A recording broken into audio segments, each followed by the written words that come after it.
Hello, everybody, and welcome to our third series of our volunteer workshops. Today, we are talking about citizen engagement, and we have our leaders from all over the world that work with us at earthday.org today. We are coming from India. We're coming from South America.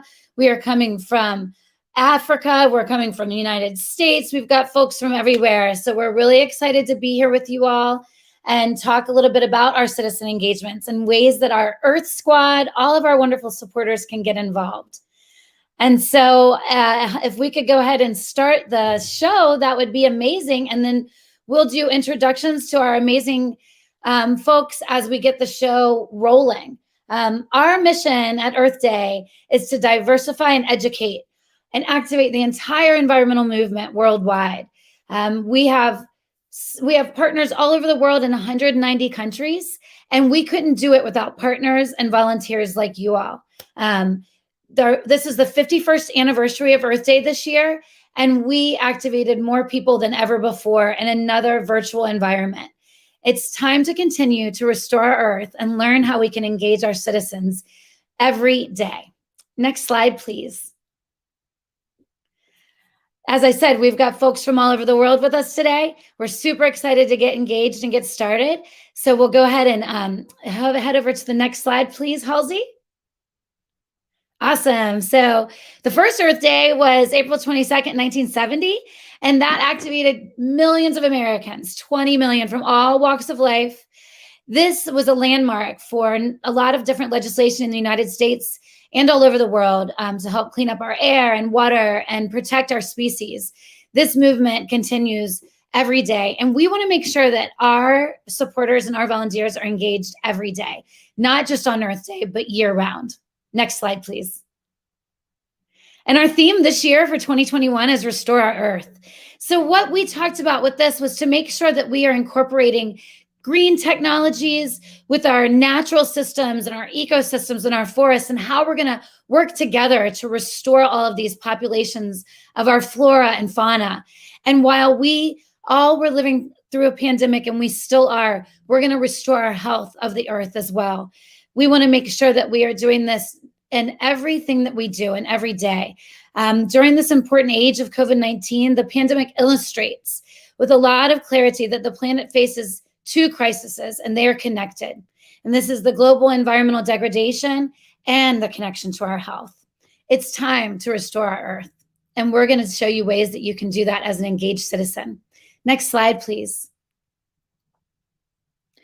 So we've got some awesome presentations coming up to you from our international citizen engagement priorities. We're going to talk to you about meeting with government officials and forming relationships with the media, as well as committing to climate literacy and working on online petitions. Next slide.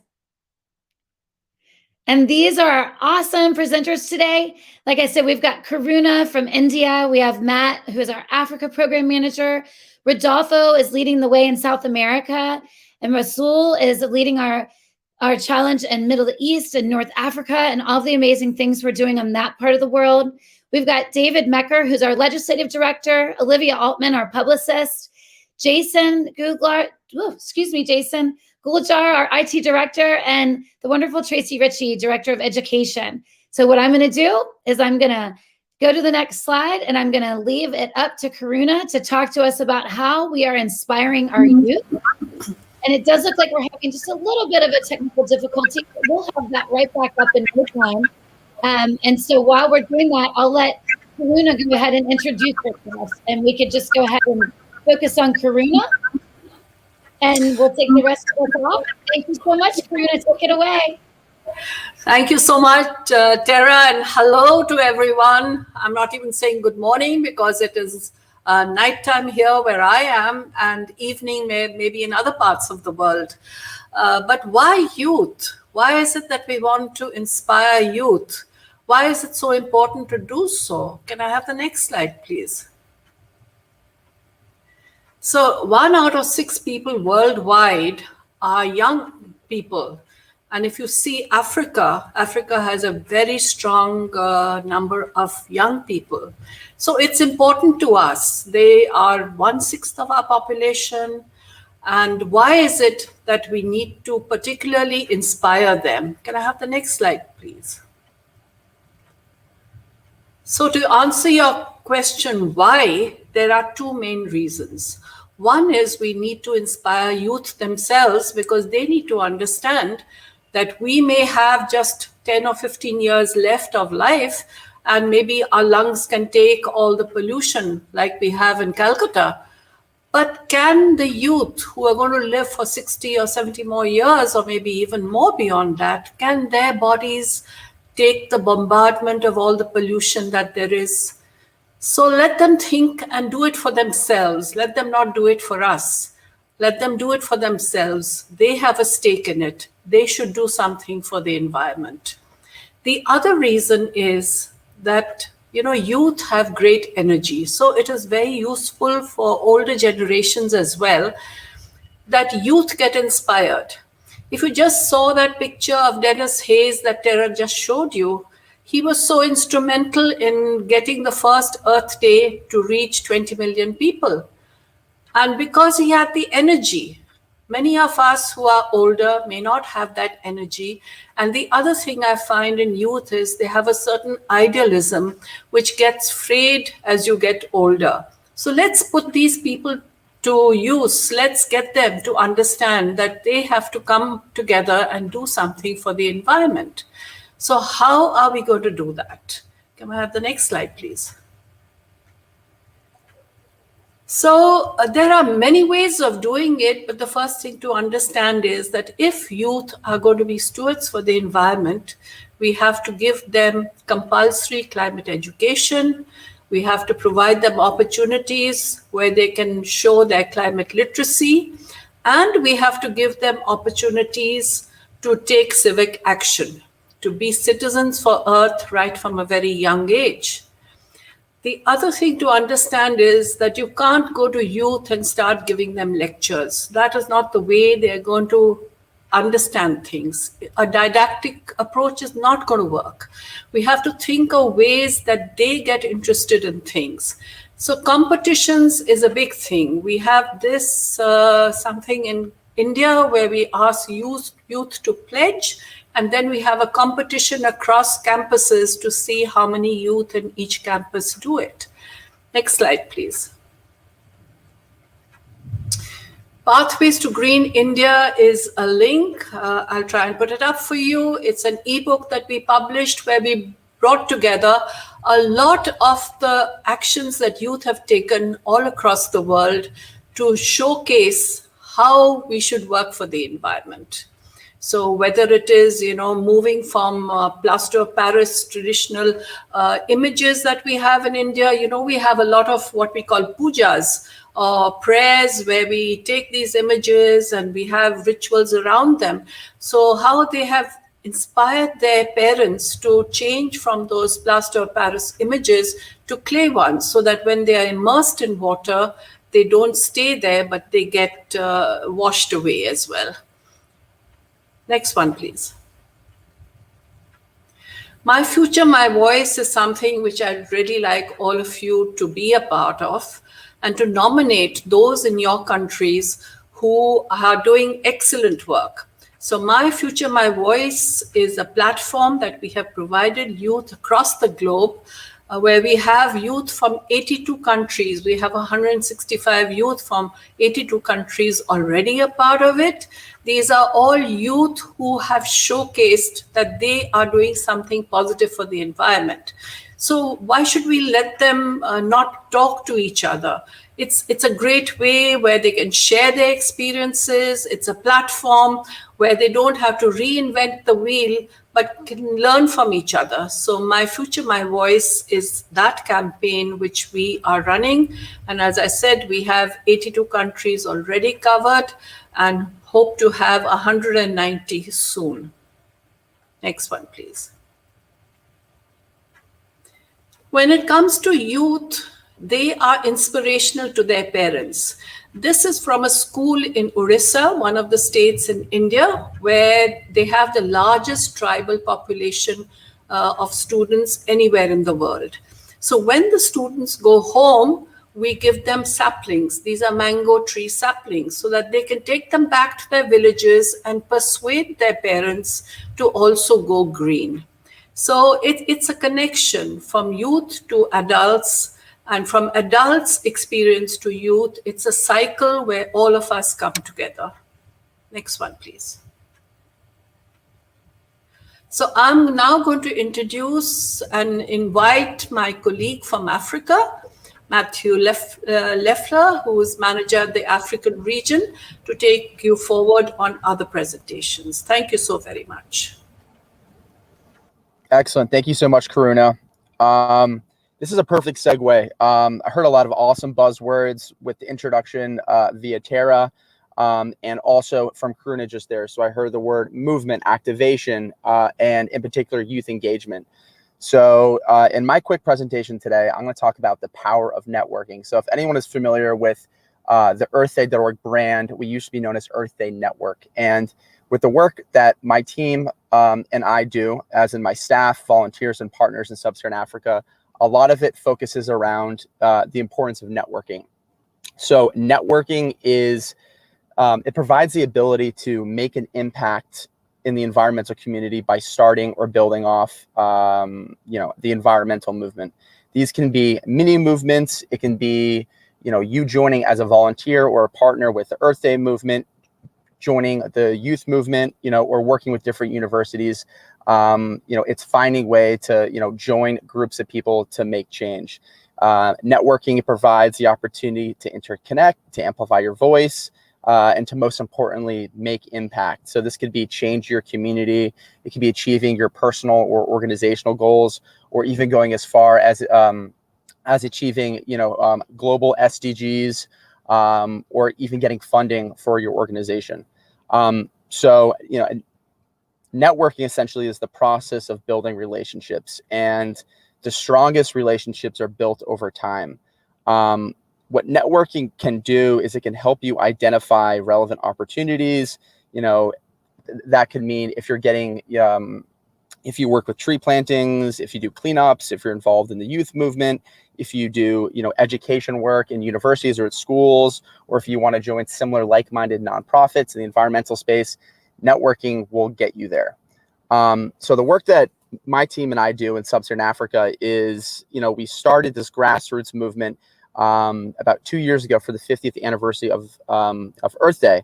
This entire program was started from scratch, and it was built on the power of networking. So this is a bottom-up approach where it starts with the individual, and you come together, you find like-minded people that share the same interests with you in the environmental space, and you build up from there.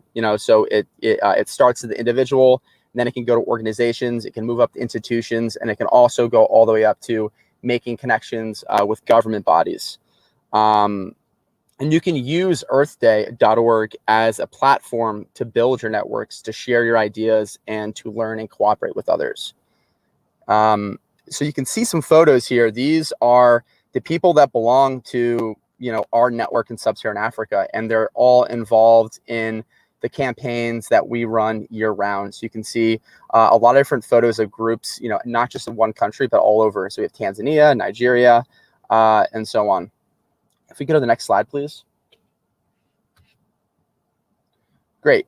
So I said this before, but Earth Day is just one of the platforms that you can use for your work in order to expand upon what you're already doing, or maybe doing something new.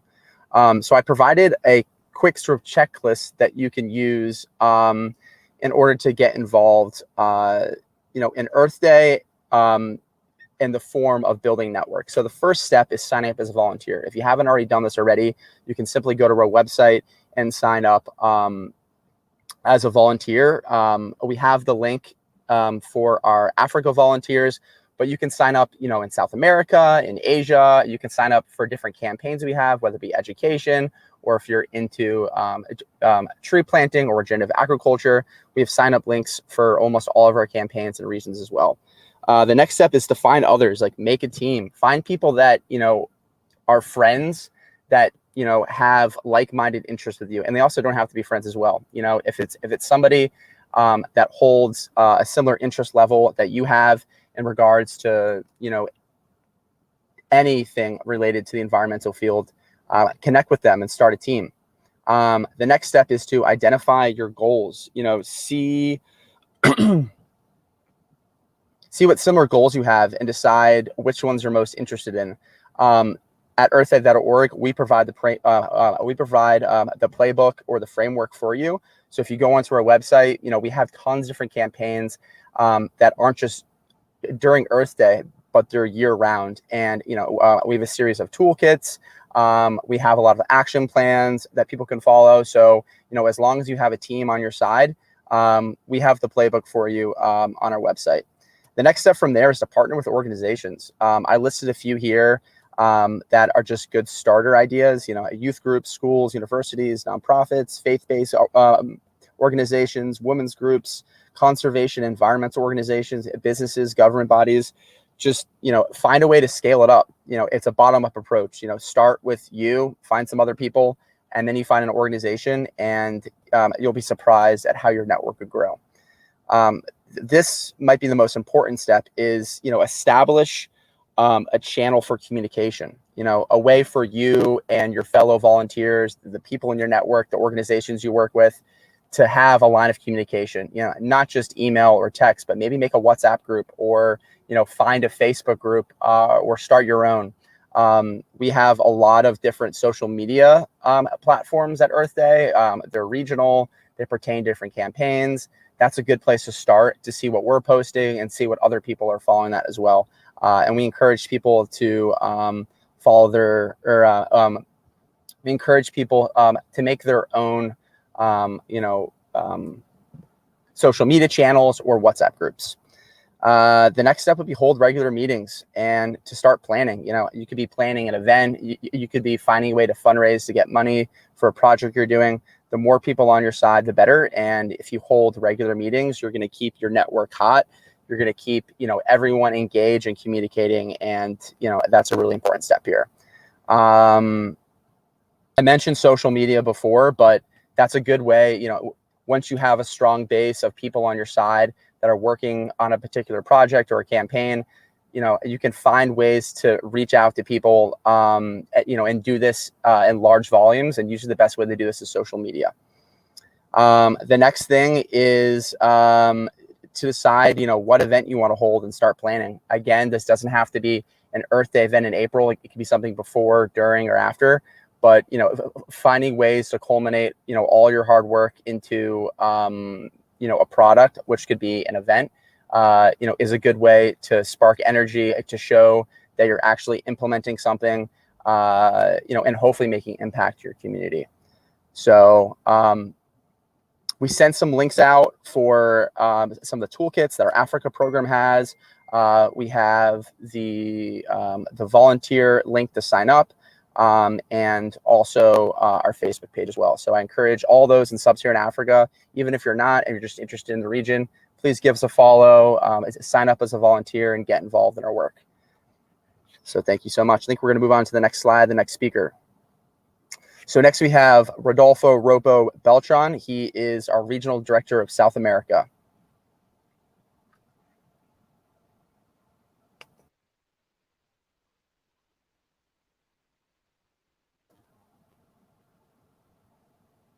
Rodolfo, take it away.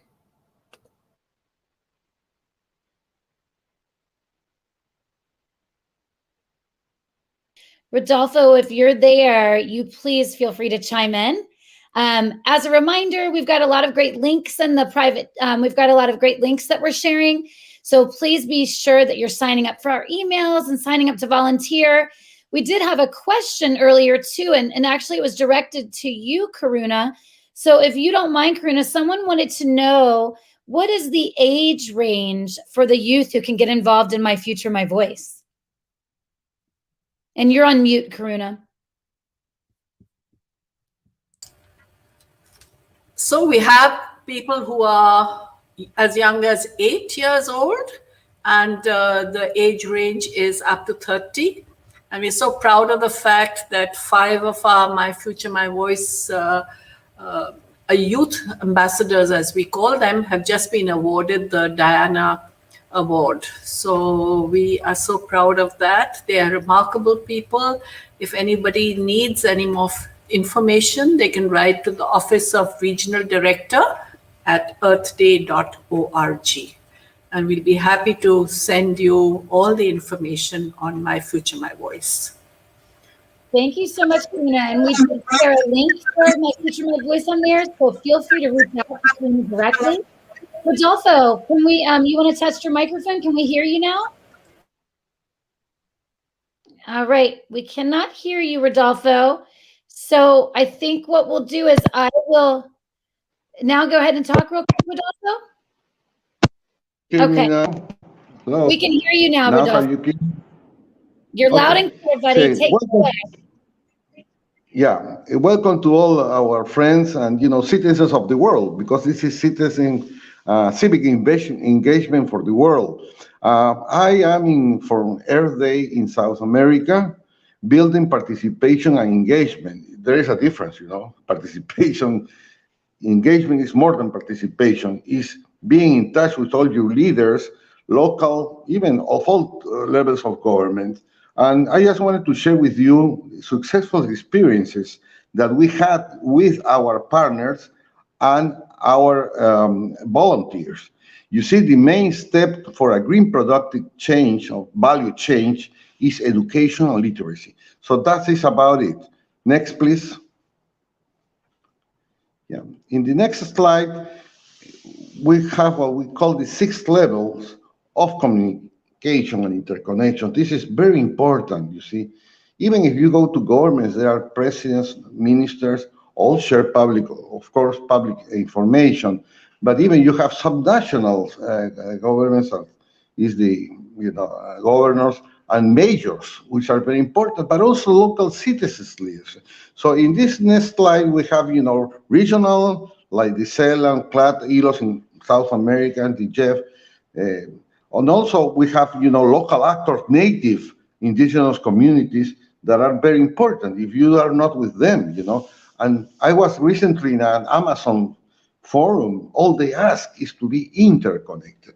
So that's a big labor, not only for Earth Day or NGOs like us, it's for you volunteers to look for that interconnection. Next, please. In this next slide, we have, in the first page, you're going to see that we have all the links that we have in the internet, so you can, not only see this presentation, but what our partners say, our volunteers say. That's our main goal. I know NGOs and volunteers have their own agenda within a common agenda, which is climate change. But this is a way to express them. In this case, it's in YouTube that we have, gathered all the testimonies of our friends. All are important to have more than 200 partners and more than other digamos, next, please. Yeah. In the next please, here we find, it's very important to be in touch with two levels of communications. First, it has to be in touch with all the seminars of organizations, not only South America, but the world. You have on top of G20, G7, OECTEC, or CEPAL, UNESCO, SDI, Index, CEPAL, ILO, because all of them are present in not only the governments, are present also with the civic and local actors.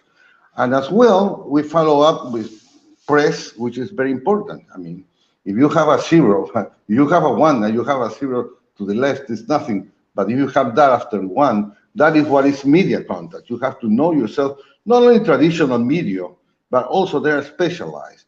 So that's very important, and you're welcome to share with us. That's what we are for. We are here to be useful for you. And here we have one of the most important, part of our work.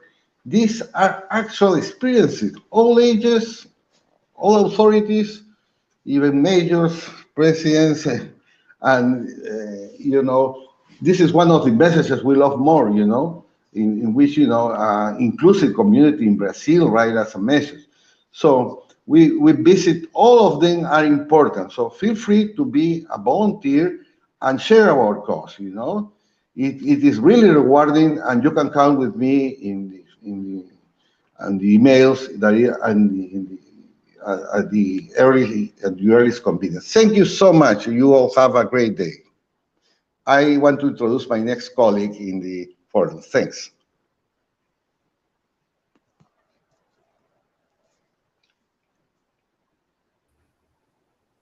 Yes. Hello, everybody. Hello. My name is Russel AlShihab, and thank you, Rodolfo, and all my colleagues for this wonderful slides. Matter of fact, I learned myself a lot about all the information being presented. I am the director of Middle East and North Africa for Earth Day.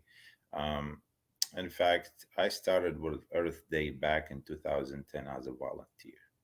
Was the 40th anniversary of Earth Day. I was working in the East Coast side of the United States, mobilizing the Arab community and the Arab NGOs to join the environmental movement. Um, this is the best example you can actually share with everybody about the powerful of volunteer work, being a volunteer. Um, with today is also what we're gonna talk about is what is the importance of you guys, the volunteer work, and the connection with the environmental non-government organization. Um, before to do the link, we can start talking about the environmental NGOs. Environmental NGOs, it's one of the profound um, and very important entity you can see pretty much in all countries around the world. Um, the name it shows that the non-government organization is me, you, and everybody can form an NGOs and adopt a case or issue and work hard on make it happen. Um, so the environmental NGOs play really important role in advancing the environmental movement. Um, we talk about the strong NGOs. What it makes it strong? Strong meaning is, you guys as a volunteer, each one of us, people from all walks of life can join the NGOs and can adopt an issue and work with the government. A lot of people they misunderstand the concept of the NGOs. Oh, I am an NGO, especially when it comes to the region of Middle East and North Africa. NGOs, oh, you work against government. This is not correct. NGOs actually work side by side with the government. Can be very helpful tools because it has people from all around the country. They form this NGOs. Meaning is you have expertise in all aspect. All of that can help definitely help the government in especially when it comes to the environmental movement. Helping with the policy reform. It can help with a lot of issues related to the environment. Also, when it comes to the region of Middle East and North Africa, all governments, everybody in need help of the NGOs. NGOs, they have a lot of information. They can do research. They can do a lot of support to the environmental movement. Strong NGOs community, it should have a very clear mandate. Can help, in fact, engage civil society, business, and public sectors to tackle environmental issues successfully.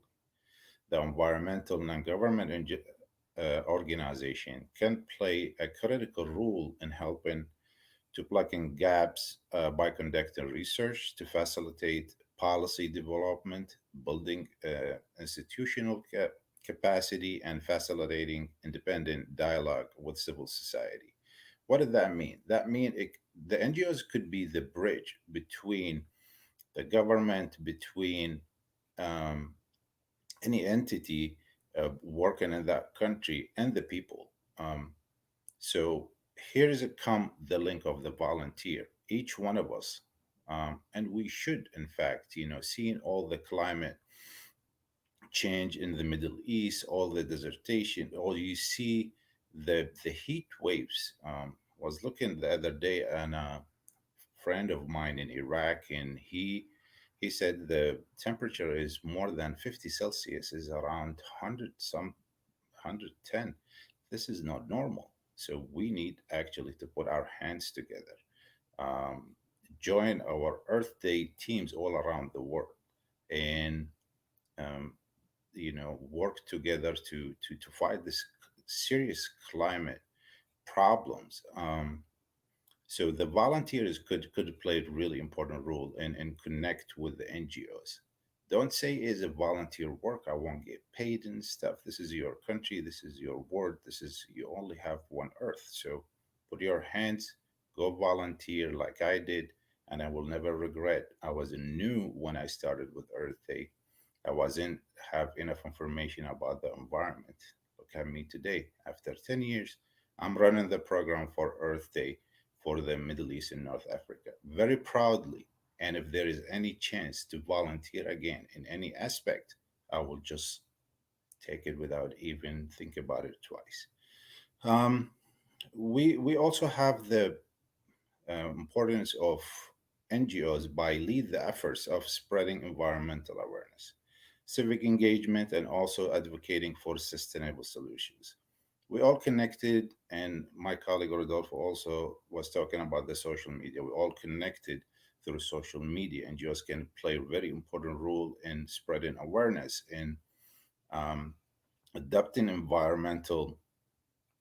uh, environmental issues and work on that, and also can actually link the civic engagement to mobilize people to act and make actions.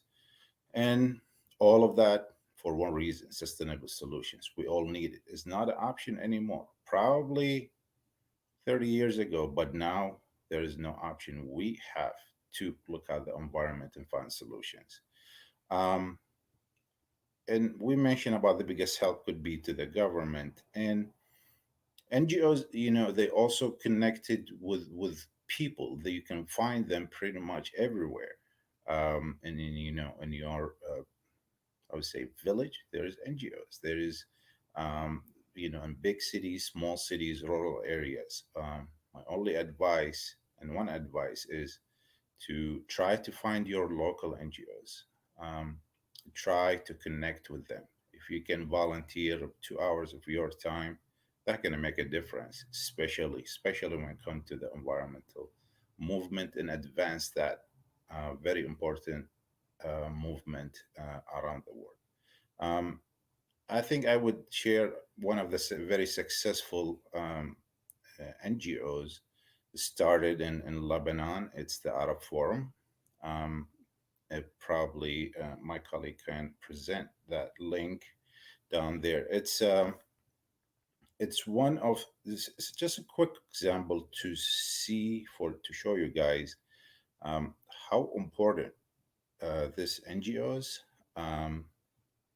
They actually run the name of the organization is Arab Forum for Environmental and Development. Is one of the very great example of NGOs in the region of Middle East. They actually have a magazine who distribute and follow by hundreds and thousands of people, not only in Middle East, all around the world. This is a great example of NGOs. Um, you can look at it, you can learn about the environment. They in Arabic and English, so feel free to browse that. And also, I would also check our website for the Middle East region. We have all the campaigns and we have all the programs is related there. Um, and you can see what we do and what we did, and feel free to connect with us. And thank you very much. I'll pass it to my colleague. I believe it's David. Okay, David, take it from here. Thank you. Thank you for the introduction, Russel, and just so incredible to hear all of this work from you, from everybody across the world, both from Rodolfo, from Matt, and from Karuna. Just such incredible jobs being done all over the world. So my name is David Mecker. I am the legislative director for EarthDay.org. I have been since about I'd say October of last year. And with that title, you can probably assume that my work is much more US based. I work specifically on the federal level legislative policy work, specifically working with the Senate and the House of Representatives. So my goal today is to help particularly US citizens realize that it is both your right and almost your social obligation to engage your public officials, not just on the federal level, but also on the local and the state level. And it's really important for you to engage them to ensure they're acting in both your best interest and your community's best interest. Next slide, please. So just a couple of different ways that you can engage with your representative, specifically your House Office representative.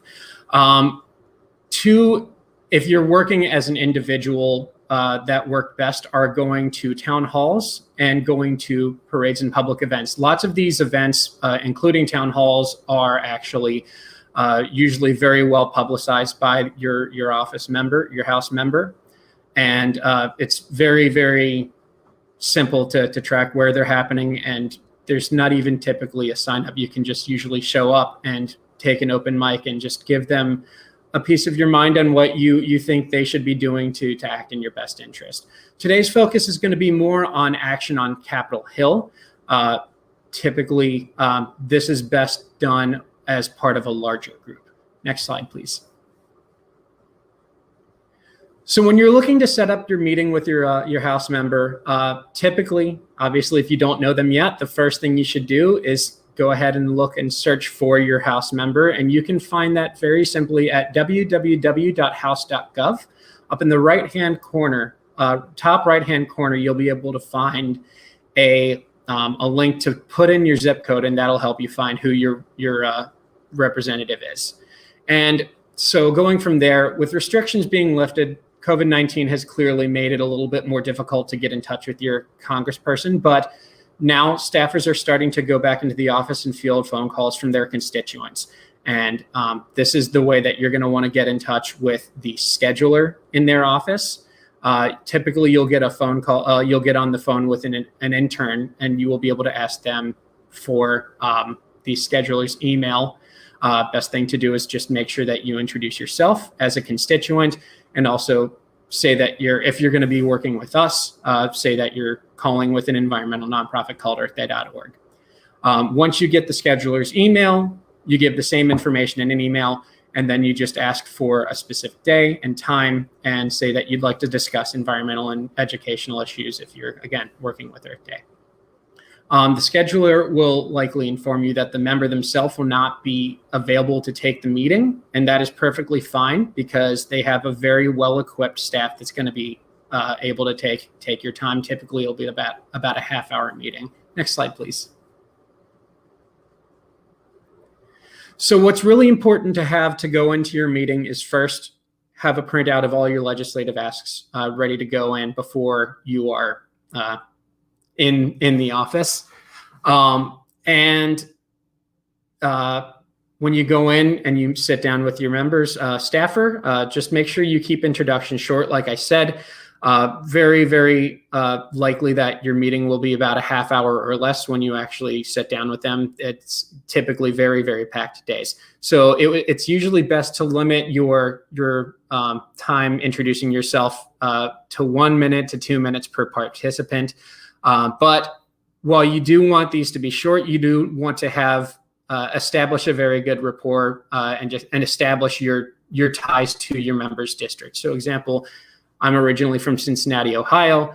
One of the things that is very good to share for us is where you went to high school. You almost prefer to talk more about your high school than you do about your college. So that establishes some good ties and helps them remember who you are once the meeting is over.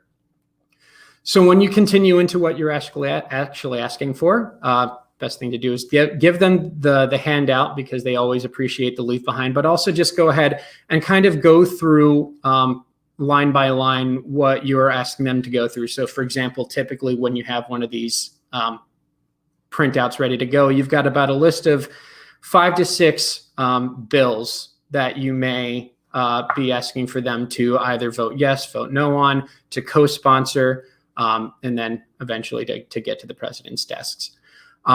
So finally, once your meeting's over, it's best just to get a little bit of face time with the staffer in front of the congressperson's front door sign. They always have the door, they have the sign, and they have what state they're from. Always great to get a little bit of Twitter or social media splash just by being able to say you were there, you were asking for these things.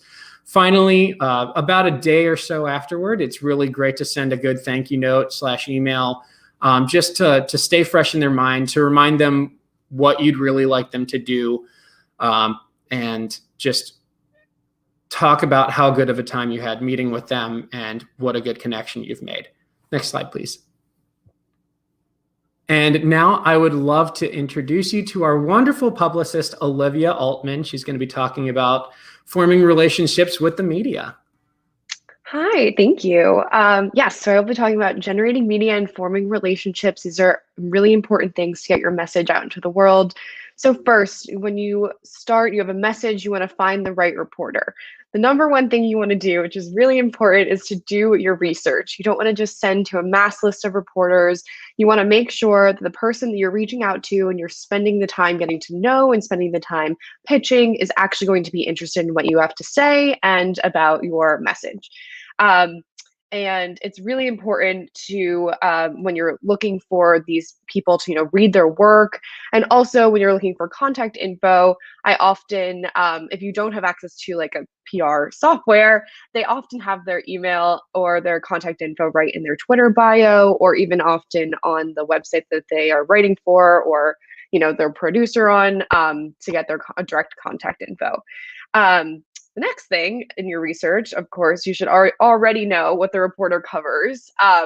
While there are minor exceptions to this rule, a reporter will not, miraculously write about something they've never covered before, unless there's some sort of interesting tie to it. So make sure that the pitch that you're sending them is actually tied to what they're writing about. If you're pitching about environmentalism, maybe don't reach out to that like automotive reporter, because they just won't care. Next is know your audience. So who are you trying to reach? So if you're trying to reach politicians, you're going to want to find an outlet or a reporter that is in an outlet that's mainly policy based. Same thing goes for all other different kinds of industries. There are publications that cater to those specific sectors. You want to make sure that the person you're reaching out to is in a publication that's going to get to the right audience for your message. And then next, know the voice of the outlet that you're pitching. So are they a more formal outlet? Do they have a more casual style? It really depends on what you're asking them to write about, and does it have a good fit for them and a good fit for you? Because it's a two-way street there. And then next, when you're pitching, here are some top tips that really have to follow to make sure that you get your reporter or your journalist or producer, whoever you're speaking to be interested in what you have going on, your message. So first, be detailed and concise. Reporter, I have had so many chats with reporters, and they always tell me that they really don't read very lengthy emails. They want, the first few sentences to be the meat and potatoes of it. They're not gonna, go through the whole thing, and just to find the last line is like the real, interesting, juicy part. And it also has to be really timely. So why is this newsworthy now? Why should we care? And how is this kind of tied to like a larger story of what's going on in the world? And to do this, sometimes you have to plan kind of far in advance, what kind of, maybe it's tied to a holiday, or maybe it's to a bill that's coming out, or, someone getting elected. So you got to like think about like those big moments, and maybe your story kind of fits within that broader framework, and that's what makes it timely right now. Same thing with the position your news story to stand out in some way, to make sure you have like an interesting hook to it that's not just, what the next person is pitching, because these reporters are getting, hundreds of pitches a day. You want to make sure that yours stands out on top, and is really what the reporter wants to get to right now. And then same thing, make sure your news is relevant to the local market and the audience you're pitching. I kind of talked about that with finding the right reporter, but some stories are definitely going to be more local and some are a more national story. So make sure that, while some local stories do become national, make sure you think before you pitch, is this going to be better on a local or national scale? And then the next follow-up. A lot of reporters, as I keep saying, get a ton of pitches every day. And, sometimes it might be a great pitch and they might be interested, but they just didn't see it because it got buried in their inbox from all the other ones. So my good rule is to follow up about 24 hours after you send the first email. And if you don't hear back, sometimes if you have a good relationship, which we'll get to next, you can follow up again. But you always can just move on to the next one and see if someone else would be interested with your great story. Next slide, please. Okay, so forming relationships with reporters. The first thing is that it's really important that you actually read their work and watch, their segments if they're on TV, understand what they are writing about or, speaking about, and get a good understanding of that first. And then secondly, interact with them on social media. Follow them, like their posts, retweet their stories, all of that good stuff. And often their social media accounts will have really good insight on some other things that they're interested in, maybe outside of their work, and you can, get in with that. What sports teams do they follow? Are you the same? Do you like those same sports teams? Or, they posted about some TV show, you can follow up with them about that. To my next bullet, reach out even when you do not specifically have a pitch for them. These are people too, and they don't always want to be just bothered with pitches. You want to form an actual friendship with them, so that when they are, in a position to write a story and they think that maybe you could be a good fit, then they know to reach out directly to you. Next, ask what they're looking for. Some reporters have, as I mentioned, very specific beats, and you'll be able to determine from pitches, this is exactly what they're going to want, or, is it, you have an idea of it, it doesn't hurt to ask them. Like I keep saying, they're people too, and they have very, a good understanding of the things that they want, they don't want. So don't be afraid to just simply ask. Next, become a source. So a lot of reporters, have a very specific list of people they go to for different topics. And once you establish this relationship with your reporter or journalist or producer, you want to make sure that you're a reliable expert for them, or the people you're working with can be a reliable expert for them. So people often come to Earth Day because we have a great history of environmentalism, and we know a lot about movement making. So we've become a source in the environmental space for that, and the kind of scientific background. And then once again, as I mentioned on the previous slide, you got to make sure you follow up with these people. As I always say, they have a lot of emails coming their way, a lot of other people trying to get their attention. So sometimes you do actually have to follow up. Next, respect their time and their deadlines. You never know what kind of specific timeline they're under for a story or for a segment.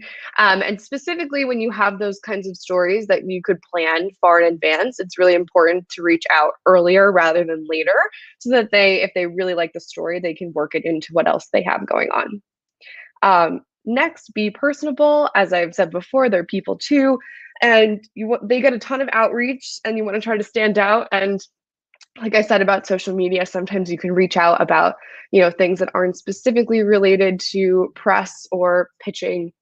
just to get a better relationship, friendship with these reporters or journalists. And then lastly, ask for feedback similarly to what they're looking for. If you send a pitch and it's not really quite right, you can ask them, like, what would have made this better? What would you be looking for in the future? And then I'll just deepen that connection with your journalist that you're trying to reach out to. So those are some top tips to remember when you are reaching out to press. And I hope that you're able to use them in your outreach and spread all the wonderful messages about environmentalism and really just any message that you have. So next, I have the honor to introduce EarthDay.org's Director of Education, Tracy Ritchie, who's going to talk about climate literacy. Thank you so much, Olivia. Good morning, good afternoon, and good evening, everyone. I'm so excited that you are joining us to learn how to get more involved with Earth Day, with the environmental movement, and be part of civic action every day, not just in April. And you've heard so much already from our staff from across the world that there's tons and tons of opportunities. So I'll keep this really brief because we've got tons of information on our website, so you can find out more information there. But hopefully, if you're joining us today, you know that climate literacy is one of our top priorities in a major campaign with EarthDay.org. And really our demands and our asks mean that we want to make sure that every single student in the world gets equal access to quality environmental and climate education in their primary schooling across grade levels, across disciplines, that this is assessed in some way to demonstrate that it's working, that it's actually implemented, and that there's some kind of accountability, and that it has that strong civic engagement component.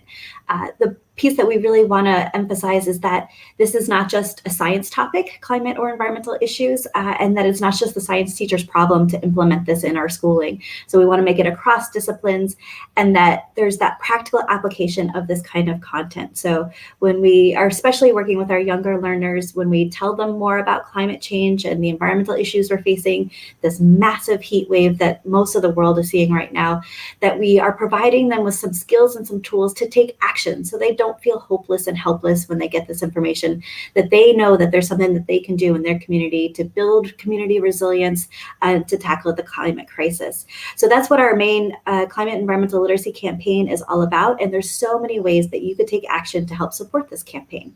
So next slide, please. One thing I wanted to make sure that I noted is that climate literacy is a continuum. It's not you are or you are not.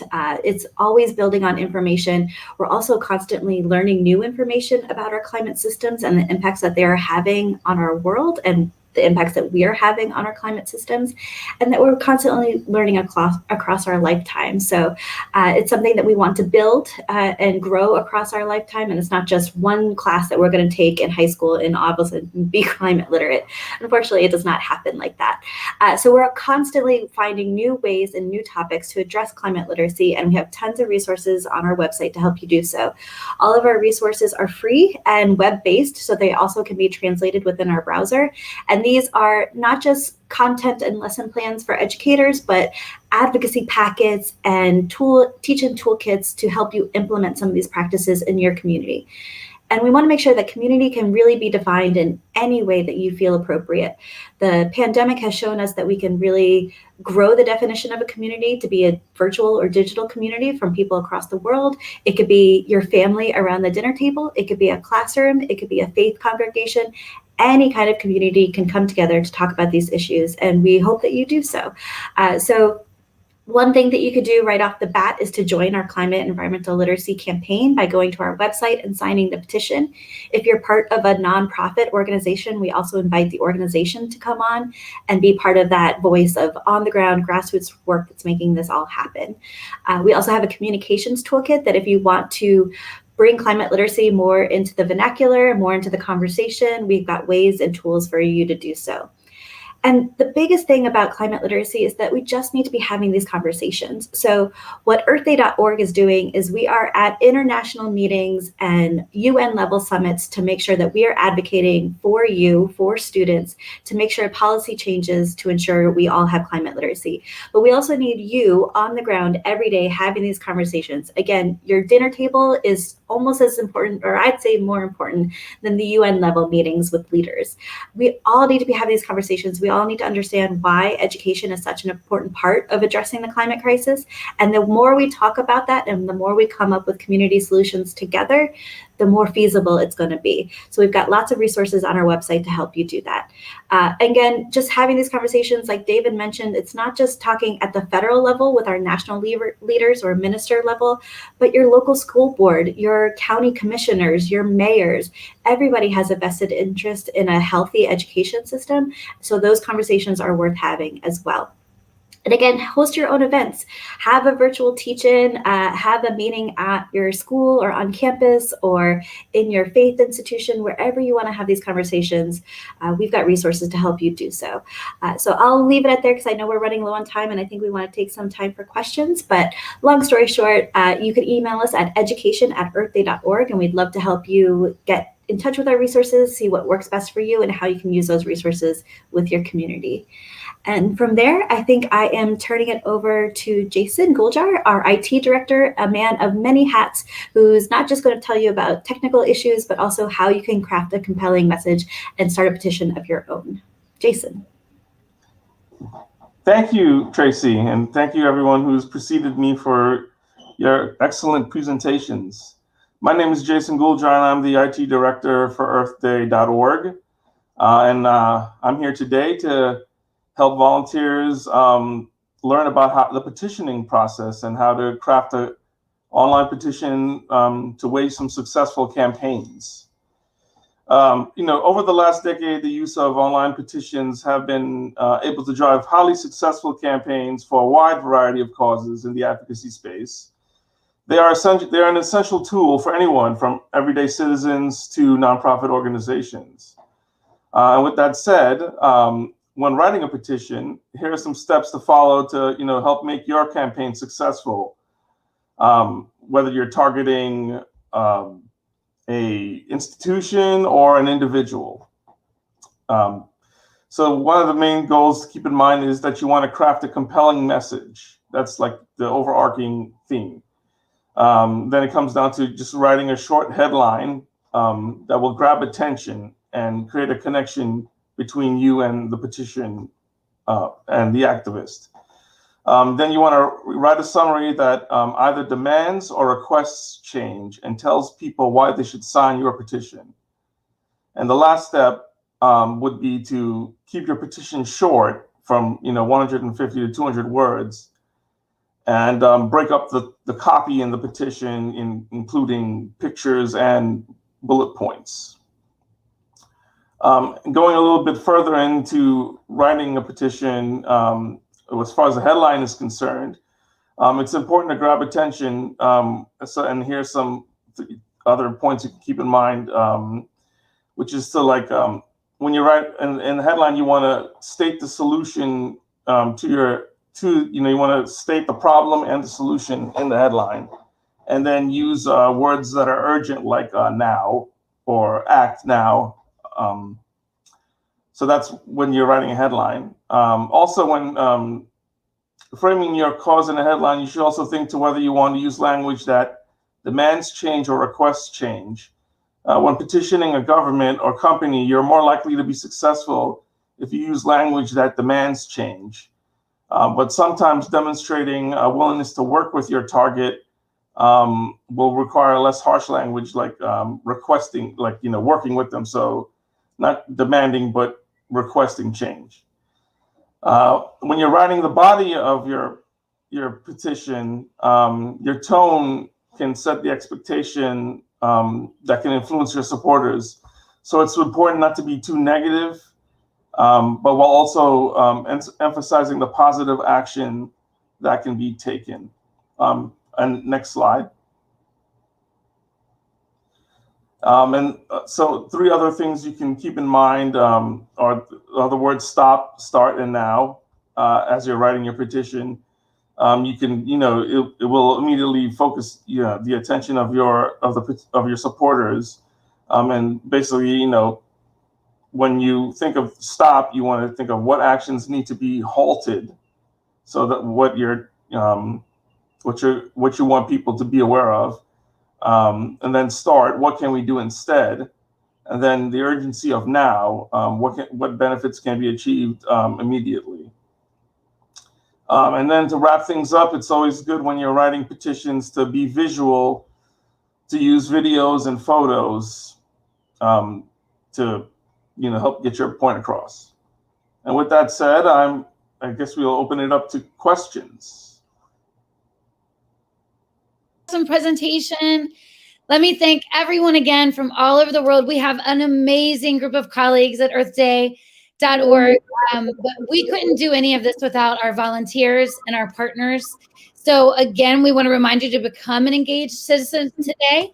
And I am the National Campaign Director. I'll put my contact information on the chat, and I'm going to hand it over to Evan to close us up and then open it up to questions from our amazing Earth Squad supporters that are watching today. And thanks again, everybody. Thank you so much, Tara. It's great to be here with all of you today. My name is Evan Raskin, National Campaign Manager for earthday.org, and I hope that you guys had as much fun listening to all of our great speakers today as I did. And I bet you're wondering to yourselves, so now that we've heard about all these great ways that we can take action, how can we move forward and work together? And that comes down to becoming a volunteer if you're an individual joining us today. We are sharing a link with you now to be able to sign up. Make sure to check the box for us to be able to communicate with you by email so that we can continue to let you know about great opportunities. Our monthly volunteer trainings like this one will continue throughout the next several months, as well as many other opportunities to get involved, ranging from lobby days to volunteer opportunities like cleanups to much more coming up into Earth Day 2022, which will be bigger and better than ever. If you want to have a larger, more involved role with us, if you work with an organization that you think can really make a difference in the Earth Day movement, we encourage you to become an Earth Day partner. Our partnership opportunities are varied and tailored to what is best for collaborating between our organizations, and we highly encourage you to reach out to us. After all, there's one incredibly important piece of the puzzle that allows us to be able to go from a handful of folks working here at Earth Day HQ to being able to build a movement 1 billion strong across the planet every year for Earth Day. And that secret sauce is volunteers and partnerships. We cannot restore our Earth without the help of people like you.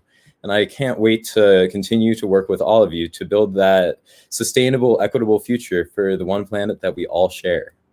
I'd like to open it up to questions now for I and the rest of the team to field. If anyone has any other questions, comments, or anything else you'd like to share with us today, please feel free to add them in our comments section. Really great questions come around, and we've been trying to field all of them as much as we can. So if you have any, I know we're a little bit past 1, but we'd love to answer any questions that anyone might have. I know there was one in here asking if we had any LGBTQ groups based in Tennessee. And so we're sending a link to you to find events on our map and also to volunteer with us, because we are working closely with LGBTQ groups and happy to connect you directly. So Chris H. in Tennessee, make sure you sign up on that link and we will be able to hook you up. Any other questions coming in that anyone sees right now that I might have missed? If the rest of you see them in the comments, go for it.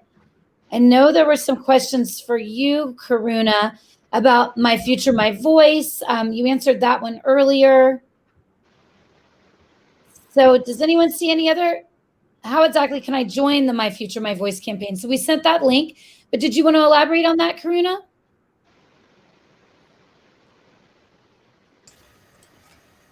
You have to apply for it, and then we have a review process. And the review process will see what you have already achieved and what you hope to do in future. So much as we would like to take everybody in, it would become unmanageable. So every My Future, My Voice youth ambassador that we have chosen has a proven track record of doing things for the environment and has very clear vision of what they want to do in future. Thanks, Karuna. So apply to us, and I'm sure, those who've already done great work, apply to us. We have people from Taiwan, from East Timor, Timor-Leste. We have people from, the French Polynesia. Amazing, amazing, amazing youth. who are doing so much for the environment. So if you would like to meet others and have done great work, do write to us. Thank you. We've got another question. Is there an Earth Day UK or Europe network? So I'll let someone else answer it. I know the answer, but Jason or Tracy, do you or anyone else want to answer that? I'll hop in. We have tons of partners across Europe and the UK. We work with several groups, especially youth-led groups like Teach for Future or Teach the Future and Mock Cop. So we don't have any, we have some staff based in Europe, but we don't have an official office, quote unquote, in Europe, but tons of partners. So you can see through our partnership page or also our Earth Day School, we have tons across Europe and the UK. And so if you're looking to get involved, we have lots of opportunities for you. Awesome. Thanks, Tracy. I see another question in the chat here. What is the age limit to join this network? And I would like to be able to share with all of you that there is no age limit whatsoever. We work with people of all ages and demographics in all locations. EarthDay.org is all about supporting everybody who lives on this great planet of ours.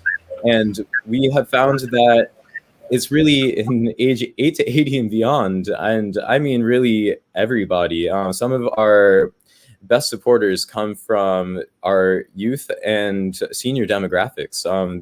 People that have the inspiration and wisdom to be able to provide us with unique perspectives. And so no matter what walk of life you're coming from, we welcome you to become a volunteer or a partner with us. Thanks, everybody. If you all see any other questions in there that I might have missed, please feel free to chime in, my amazing colleagues. And I cannot thank you all enough. Let's give each other a big hand of what a great job everybody did. It's really great. And a big hand to our volunteers and supporters and partners and our Earth Day squad. This was awesome, you guys. We can't wait for you to tune in to our next workshop, and we will keep you posted on that. And thanks so much, everybody. Have a great day.